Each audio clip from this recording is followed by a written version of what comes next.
দর্শক, ইরান যুক্তরাষ্ট্র শান্তি আলোচনার বিষয়ে পর্যালোচনা করতে এই মুহূর্তে এনটিভি স্টুডিওতে উপস্থিত আছেন দীর্ঘদিন ইরানে কাজ করা সাংবাদিক মুজাহিদুল ইসলাম।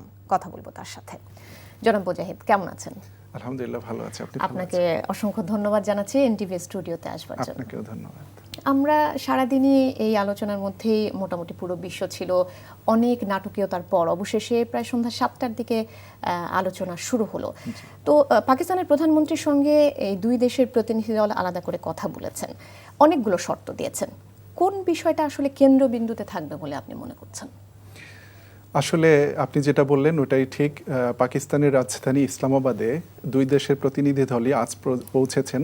ইরানি প্রতিনিধি দল এসেছিলেন সকালে ভোর রাতে, আর মার্কিন প্রতিনিধি দল এসেছেন দুপুরের পরে। তো ইরানি প্রতিনিধি দল এসেই একবার আলোচনা করে ফেলেছেন পাকিস্তানের প্রধানমন্ত্রীর সঙ্গে। আর পাকিস্তান সময় সন্ধ্যা 6টায়, অর্থাৎ বাংলাদেশ সময় সন্ধ্যা 7টায় আলোচনায় বসেছে। আনুষ্ঠানিক আলোচনাটি শুরু হয়েছে। দাবি হচ্ছে আমেরিকার দুটি প্রধান দাবি। একটি হচ্ছে ইরান পরমাণু অস্ত্র তৈরি করতে পারবেন না, যেটি ট্রাম্প বারবার বলছেন। ইরানের মাটিতে পরমাণু কর্মসূচি থাকবে না, ইউরেনিয়াম সমৃদ্ধকরণের কর্মসূচি থাকবে না, আর ইরানকে হরমুজ প্রণালীটা খুলে দিতে হবে। এটি হচ্ছে আমেরিকার প্রধান দুই দাবি।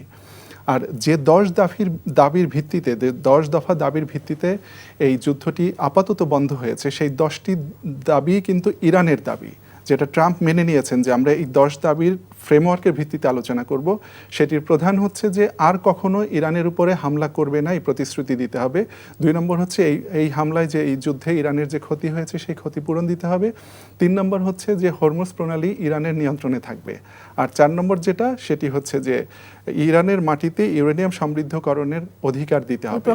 ওই প্রক্রিয়াটা ইরান চালাবে। তাহলে দুইটি জায়গায় এসে দেখছি আমরা ইরান এবং আমেরিকা সম্পূর্ণ ভিন্ন অবস্থানে রয়েছে।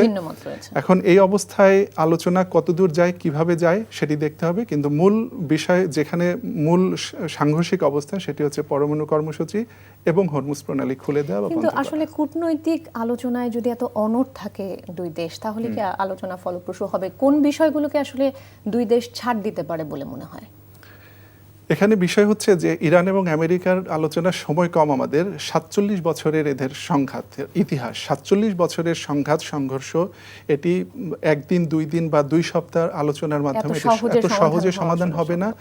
এবং আপনি যেটা বললেন যে কোন জায়গায় গিয়ে মতৈক্য হতে পারে, সেটি হচ্ছে যে পরমাণু কর্মসূচিটা ইরানের মাটিতে থাকবে এবং ইরানকে একটা মাত্রা দিয়ে দেবে যে এই মাত্রায় তুমি পরমাণু সমৃদ্ধ করতে পারবে, এর চেয়ে বেশি মাত্রায় পারবে না। এটি একটি গ্রহণযোগ্য সমাধান হবে আমেরিকা এবং ইরান উভয়ের জন্য।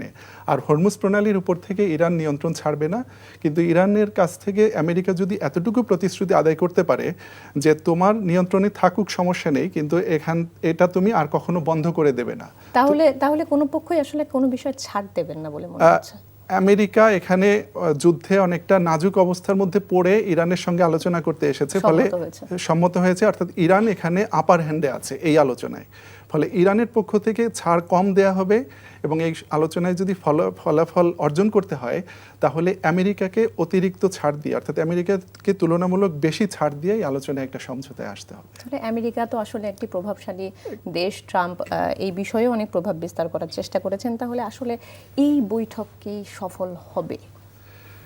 আমার কাছে মনে হচ্ছে যে এখন এই আলোচনাটি, এই 2 সপ্তাহের যে সময়, এই পুরো 2 সপ্তাহ ধরে আলোচনা চলবে। অর্থাৎ 3-4 দিন চলে গেছে অলরেডি, 2 দিন বাকি। যে 12 দিন আছে, এই 12 দিনের মধ্যে পর্যায়ক্রমে আলোচনা চলবে। অর্থাৎ 2-3 দিন আলোচনা হবে, এবারে বলবে যে আমরা প্রত্যেকে আমাদের রাজধানীতে ফিরে যাই, ওখান থেকে আবার আসবে, আবার আলোচনা চলবে এবং 15 দিন শেষ হওয়ার পরে এরা বলবে যে ঠিক আছে, আমরা আরো 2 সপ্তাহ বাড়াই।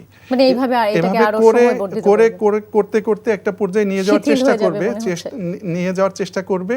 কিন্তু এর ভিতরে যদি আবার মানে কঠোর অবস্থানে কেউ চলে যায়, আলোচনা যদি ভেঙে যায়, তখন আবার যুদ্ধের দিকে চলে যেতে পারে। তবে আমি আরেকবার যুদ্ধের আশঙ্কা কম দেখছি, কারণ হরমুজ প্রণালী বন্ধ করে দিয়ে ইরান আসলে বিশ্ব অর্থনীতির টুটি চেপে ধরেছে।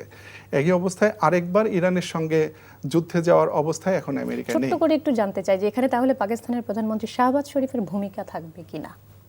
এই আলোচনা ব্যর্থ হওয়ার বা সফলতা? হ্যাঁ, মানে এখন তো পাকিস্তানে এই আলোচনাটা হচ্ছে বা পাকিস্তানকেই তারা বেছে তারা নিয়েছে, বেছে অন্যান্য নিয়েছে। অনেক দেশের সাথে আসলে ওই সুসম্পর্কটা এখন নেই, নেই। নেই। তাহলে পাকিস্তানের প্রধানমন্ত্রীর এখানে কোনো ভূমিকা কি থাকবে? না, পাকিস্তানের প্রধানমন্ত্রী তো এখন পুরো ভূমিকা পালন করছেন, এবং এই আলোচনায় যদি একটা সমঝোতা হয় এবং এখান থেকে যদি এই যুদ্ধটা বন্ধ করা যায়, পুরো ক্রেডিট থাকবে ক্রেডিটটা পাকিস্তানের প্রধানমন্ত্রী চলে থাকবে। যাবে। আর ভেঙে গেলে তখনও পাকিস্তানের প্রধানমন্ত্রীর উপরে দোষ চাপানো হবে, কিন্তু আসলে তো তার কিছু করার নেই। এখানে আমেরিকা এবং ইরান যদি তারা তাদের যদি অবস্থা থেকে সম্মত না হন, সম্মত না হয়, তাহলে তো আসলে পাকিস্তানের প্রধানমন্ত্রী কিছু নেই। কিন্তু উনি করবেন। যে কাজটা করতে পেরেছেন, এটির জন্য ওনাকে বড় ধরনের ক্রেডিট দিতেই হবে। জনাব মুজাহিদুল ইসলাম, আপনাকে অসংখ্য ধন্যবাদ আবারও এনটিভি স্টুডিওতে আসবার জন্য। আপনাকে অনেক ধন্যবাদ। এনটিভির দর্শকদের জন্য আমার শুভেচ্ছা। দর্শক, আলোচনা করছিলাম পাকিস্তান এবং পাকিস্তানে বসে দুই দেশের যে আলোচনা শুরু হয়েছে প্রায় সন্ধ্যা 7টার দিকে, সেই আলোচনায় কথা বলছিলাম এতক্ষণ আমরা।